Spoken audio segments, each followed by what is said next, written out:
ನಿಮ್ಮೆಲ್ಲರಿಗೂ ಶುಭಾಶಯಗಳನ್ನು ಕೋರುತ್ತಾ ನಿಮ್ಮ ಸಂಸ್ಥೆಯ ಮುಖ್ಯಸ್ಥರ ಕೋರಿಕೆಯ ಮೇರೆಗೆ ನಿಮ್ಮೊಂದಿಗೆ ನಾನೊಂದು ಚಿಂತನೆಯನ್ನು ಮಾಡ್ತಾಯಿದ್ದೀನಿ.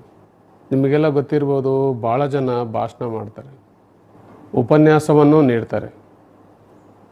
ಭಾಷಣ, ಉಪನ್ಯಾಸ ಮತ್ತು ಪ್ರವಚನಕ್ಕಿಂತ ವಿಭಿನ್ನವಾದುದು ಚಿಂತನೆ. ಚಿಂತನೆಗಳು ತಾತ್ವಿಕವಾಗಿರ್ತವೆ, ಸೈದ್ಧಾಂತಿಕವಾಗಿರ್ತವೆ. Those are very practical.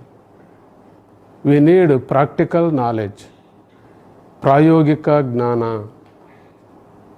ಭಾಳ ಜನರು ಗ್ರಂಥಸ್ಥವಾಗಿರುವಂತಹ ಅನುಭವಗಳನ್ನು, ವಿಚಾರಗಳನ್ನು ಪ್ರತಿಪಾದನೆ ಮಾಡ್ತಾ ಇರ್ತಾರೆ.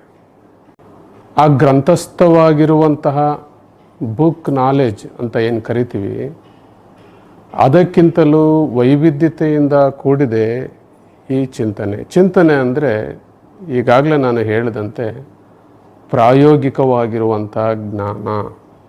ಪ್ರಾಯೋಗಿಕವಾಗಿರುವಂತಹ ಜ್ಞಾನದಲ್ಲಿ ತುಂಬ ಪರಿಣಾಮಕಾರಿಯಾಗಿರುವಂತಹ ವಿಚಾರಗಳು ಹೊರ ಹೊಮ್ಮುತ್ತವೆ.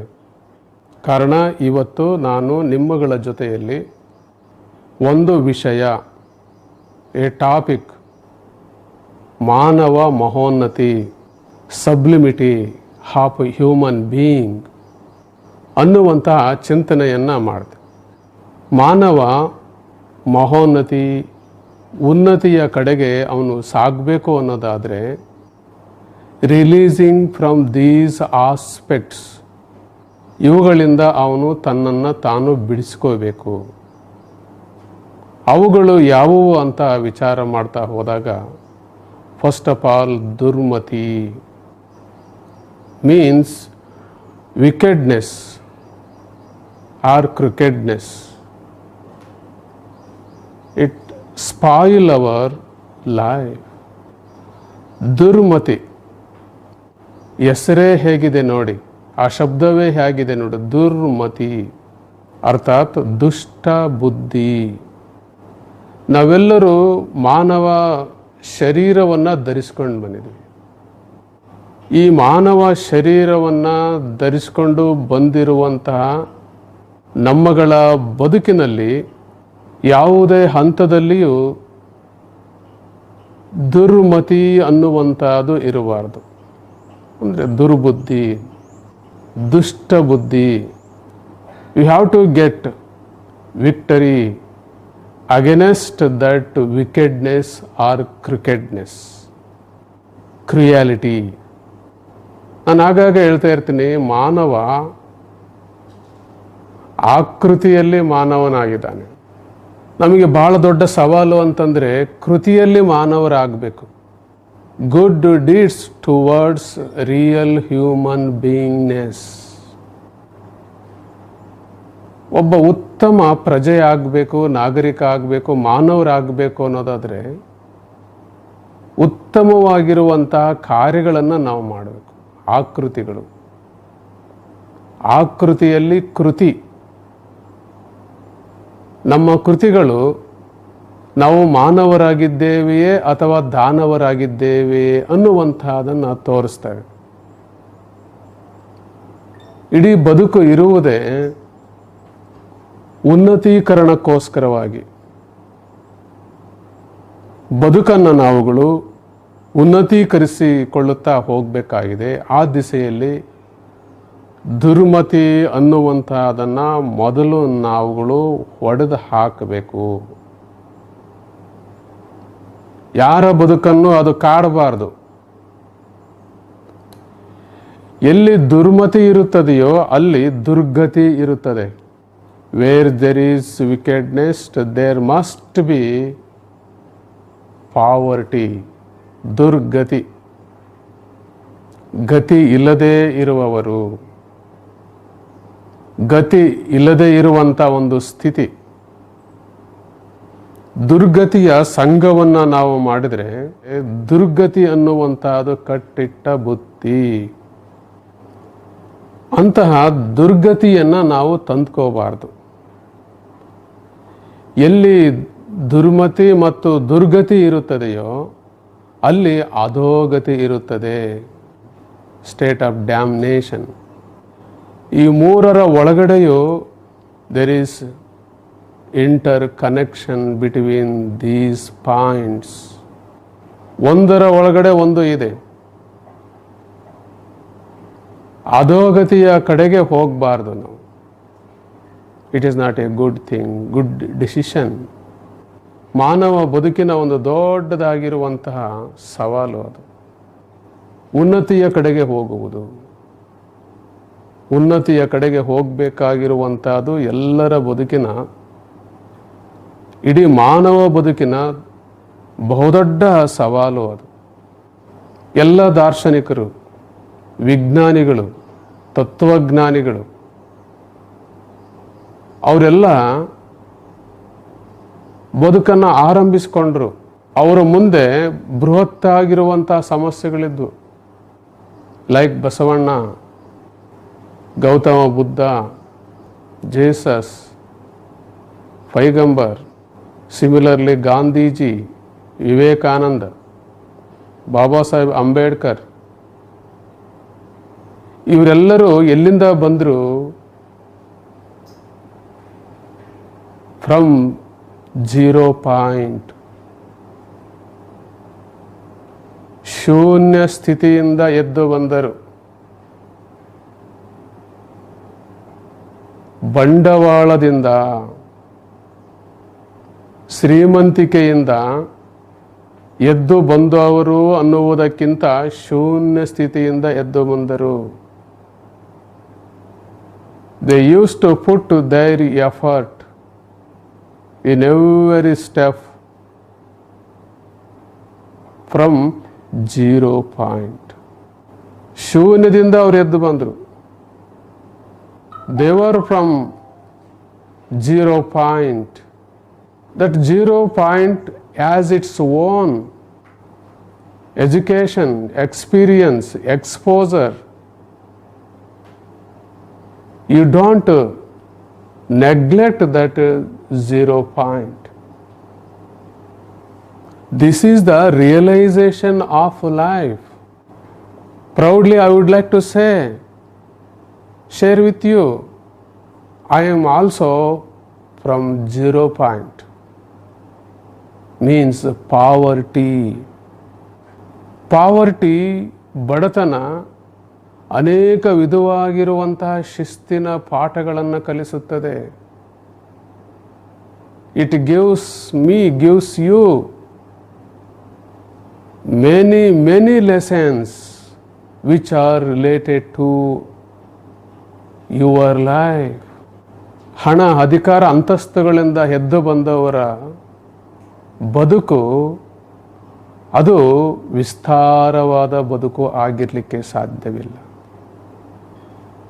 It may be some sort of luxurious life. People can lead a luxurious life through money, power, property, etc.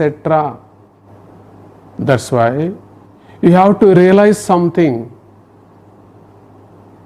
Realization of these aspects like mati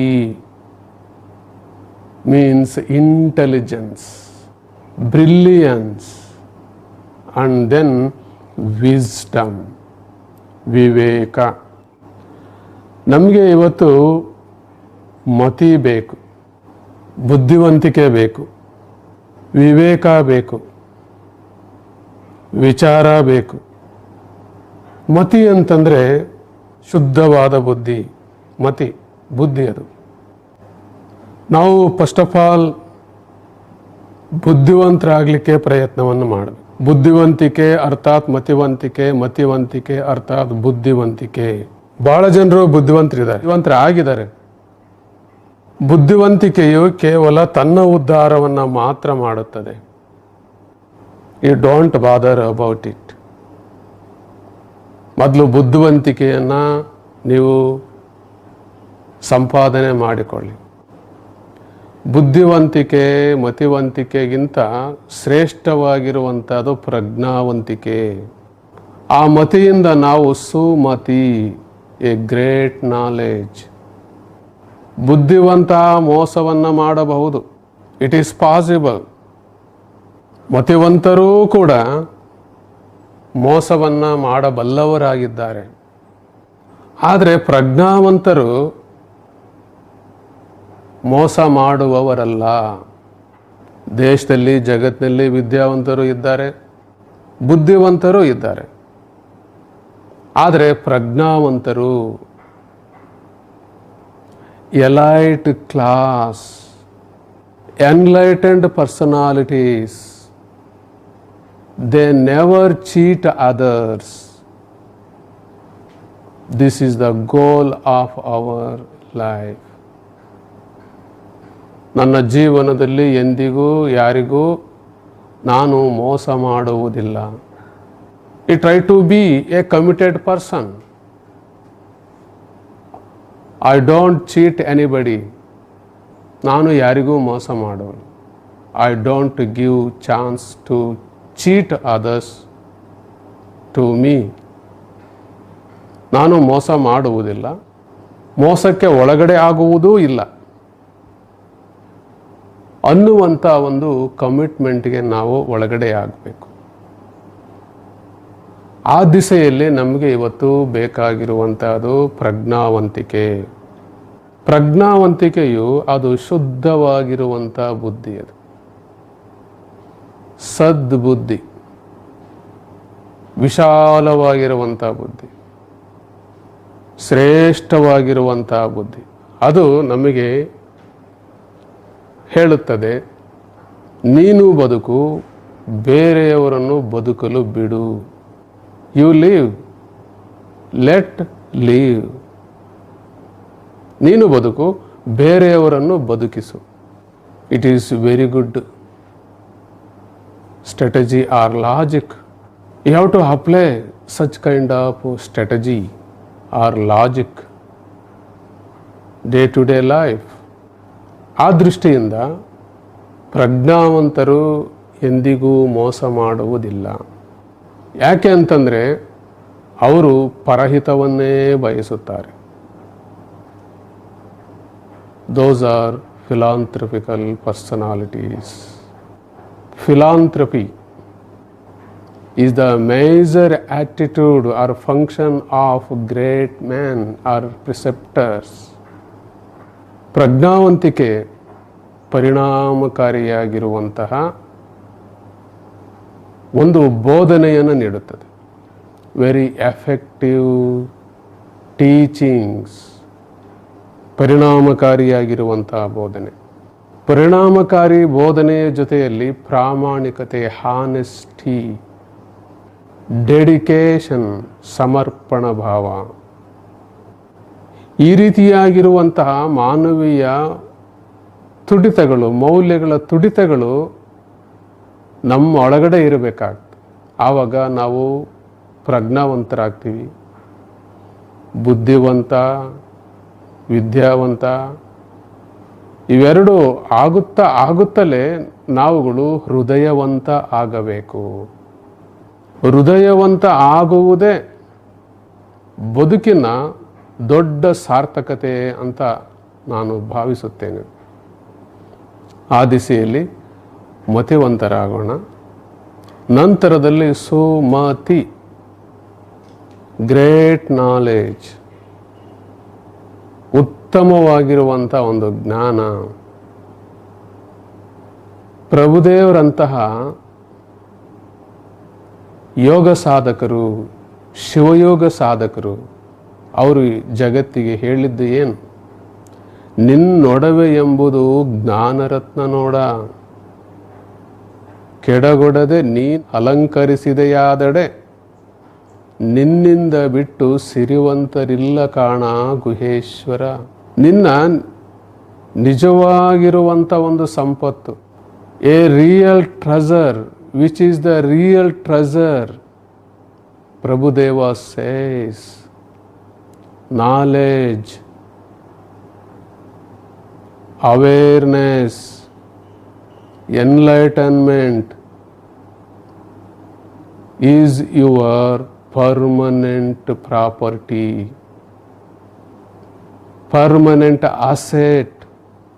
ಎಂದೆಂದಿಗೂ ಅವುಗಳನ್ನು ನಾವು ಕಳ್ಕೊಳ್ಳಿಕ್ಕೆ ಸಾಧ್ಯ. We never loose that knowledge, experience, exposure, education.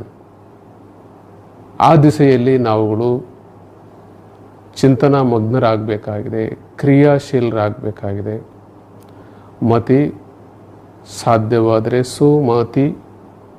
ಇವೆಲ್ಲದರ ಜೊತೆಯಲ್ಲಿ ಒಂದಷ್ಟು ನಮಗೆ ಧೃತಿ ಬೇಕು. Dhriti.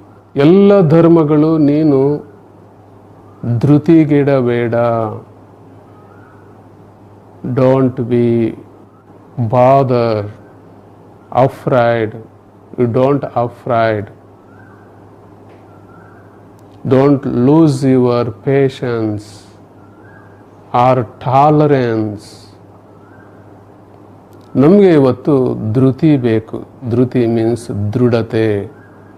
Just like determination, you must have that determination. ಆ ಧೃತಿ ಮತ್ತು ದೃಢತೆ, ದೃಢ ನಿರ್ಧಾರ ಒಂದು ಹಾರ್ದಿಕವಾದ, ಅಷ್ಟೇ ಆರೋಗ್ಯಪೂರ್ಣವಾಗಿರುವಂಥ ಜೀವನವನ್ನು ಕಟ್ಟಿಕೊಡುತ್ತವೆ. ಆ ದಿಸೆಯಲ್ಲಿ ನಮಗೆ ಬೇಕಾಗಿರುವಂಥದ್ದು ಏನು ಅಂತಂದರೆ ಗತಿ, ಅಸೈಲಂ, ಗತಿ. ಹೀಗೆ ಅವನು ಕಷ್ಟಪಟ್ಟು ವಿದ್ಯಾವಂತನಾಗಿ, ಬುದ್ಧಿವಂತನಾಗಿ, ನಂತರದಲ್ಲಿ ಹೃದಯವಂತನಾಗಿ ಅವನು ಮುಂದೇನು ಮಾಡ್ತಾನೆ? ಅವನು ಬೇರೆಯವರಿಗೂ ಕೂಡ ಆಶ್ರಯವನ್ನು ನೀಡುತ್ತಾನೆ. ಗತಿ. ವ್ಯಕ್ತಿ ತಾನು ಬೆಳೆಯುವುದರ ಜೊತೆಯಲ್ಲಿ ಬೇರೆಯವರನ್ನು ಬೆಳೆಸಬೇಕಾಗುತ್ತದೆ. ಯಾರು ತಾನು ಬೆಳೆಯುವುದರ ಜೊತೆಯಲ್ಲಿ ಬೇರೆಯವರನ್ನು ಬೆಳೆಸುತ್ತಾ ಹೋಗುತ್ತಾರೆ, ಪ್ರೋತ್ಸಾಹಿಸುತ್ತಾ ಹೋಗುತ್ತಾರೆ, ಅವರ ಬದುಕು ಸಾರ್ಥಕ ಬದುಕು ಆಗುತ್ತದೆ. ಒಂದು ಹಂತದಲ್ಲಿ ಧನ್ಯತಾ ಭಾವ ಅವರ ಬದುಕಿನಲ್ಲಿ ಇರುತ್ತದೆ. ಅನೇಕರ ಬದುಕಿನಲ್ಲಿ ದಯನೀಯತೆ ಇದೆ. ದಯನೀಯವಾಗಿರುವಂಥ ಸಂದರ್ಭವನ್ನು ನಾವು ನೋಡ್ತೇವೆ. APT, ಪ್ಯಾನಿಕ್ ಸಿಚುಯೇಷನ್, ದಯನೀಯವಾಗಿರುವಂಥ, ಶೋಚನೀಯವಾಗಿರುವಂಥ ಒಂದು ಸ್ಥಿತಿಯನ್ನು ನಾವು ನೋಡ್ತೀವಿ. ಮಾನವ ಬದುಕಿನಲ್ಲಿ ಕೇವಲ ಸುಖ ಮಾತ್ರ ಇಲ್ಲ. You don't feel so. Unfortunately, sorrow comes, pain comes, pain enter into our life without knowledge. Just like a guest, as a guest, it enters into our life. ಸುಖ ಮತ್ತು ದುಃಖ ನಮ್ಮ ಬದುಕಿನ ಎರಡು ಭಾಗಗಳು. Majority of the people, what they can expect only the happiness, pleasure. Every wants to get pleasure. You should not think so. Pain and pleasure, which is a cycle. Pain and pleasure, which is a cycle. One after one, they give entry in our life. Everybody ready to accept, ready to enjoy that happiness, pleasure. Nobody can accept, ready to face any kind of panic situation, pain or sorrow. Totally, it may be pleasure or pain. Both are not permanent in our life. For sometimes they come and goes out. But panic situation, sorrow, grief, adverse situation gives some sort of experience, those are permanent in our life. ಹಂಗಂತ ಎಲ್ಲರೂ ಕಷ್ಟವನ್ನೇ ದುಃಖವನ್ನೇ ಬೆನ್ನು ಹತ್ತಿ ಹೋಗ್ತಾರೆ ಅಂತ ಹೇಳಲಿಕ್ಕೆ ಆಗೋದಿಲ್ಲ. According to me, a real university is grief, sorrow, mistake, difficulties. They can teach me many lessons every day.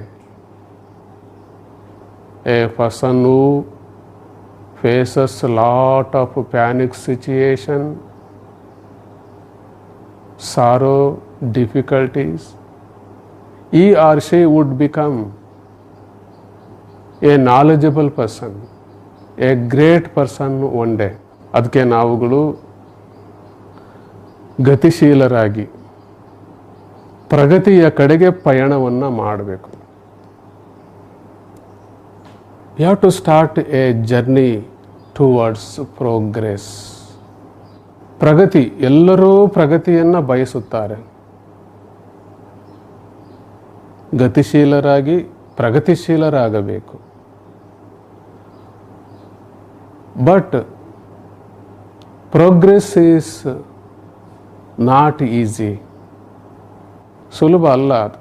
ಪ್ರಗತಿಯ ಪಥ ಅದು ಸುಲಭದ ಪಥವಲ್ಲ. ಅದು ಪ್ರಗತಿಯ ಪಥ ಅದು ಪ್ರಯತ್ನದ ಪಥ, ಅದು ಸಾಧನೆಯ ಪಥ. It's A way of achievement. ಪ್ರಗತಿಯ ಪಥದಲ್ಲಿ ಸುಖ ಇದೆ, ದುಃಖ ಇದೆ, ನೋವು ಇದೆ, ನಲಿವು ಇದೆ, ಸಂತೋಷ ಇದೆ, ಅಸಂತೋಷ ಇದೆ. ಇವೆಲ್ಲವುಗಳ ಜೊತೆಯಲ್ಲಿ ನಾವು ಪ್ರಗತಿಯ ಪಯಣವನ್ನು, ಪ್ರಗತಿಯ ಕಡೆಗೆ ಯಾನವನ್ನು ನಾವು ಮಾಡಬೇಕು. ಎಲ್ಲಿ ಗತಿ ಇದೆಯೋ ಅಲ್ಲಿ ಪ್ರಗತಿ ಇದೆ. ಎಲ್ಲಿ ಪ್ರಗತಿ ಇದೆಯೋ ಅಲ್ಲಿ ಸದ್ಗತಿ ಮೀನ್ಸ್ ಸಂತೃಪ್ತಿ ಇದೆ.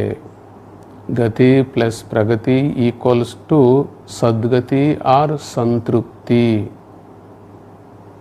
ಕಂಫರ್ಟ್. ಈ ಸತ್ಯವನ್ನು ನಾವು ಅರ್ಥ ಮಾಡ್ಕೋಬೇಕು. ಇದೆಲ್ಲದರ ಜೊತೆಯಲ್ಲಿ ನಾವುಗಳು ಬದುಕಿಗೆ ಬೇಕಾಗಿರುವಂಥ ಒಂದು ಶಾಂತಿ, peace of mind, through reading, writing. Sometimes you try to meditate, concentrate at your house or during your working hours. You try to sit in a place,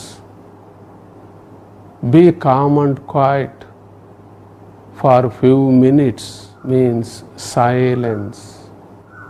That peace of mind comes through silence, ಮೌನ.